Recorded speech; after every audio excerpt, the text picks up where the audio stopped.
So good morning mga kakupit. Dito kami sa Rio Insed, bendingan ng bakal. Ngayon ito na yung may-ari ng bagong farm dito. Yan, kung nakikilala nyo. Yan, Pek, yung dalawang kabayo doon nilabas mo. yung dalawang kabayo. Yung may sungay, yung wala. Yung dalawang sungay. Ay, may sungay. Oo. Okay yung kabayo mo. Tapos binta mo yung 3 baka doon. Tapos lahat ng manok pamigay mo. Ay, yung baka na yun. Yun. Oo. Yung nasa labas. Yun yung itim. Dalawa. Oh. Okay. Pakatay mo yun doon sa slaughterhouse.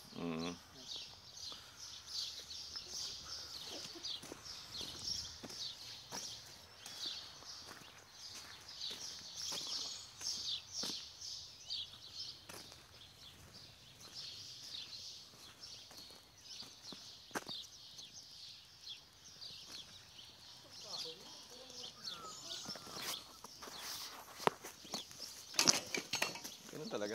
Bulok na.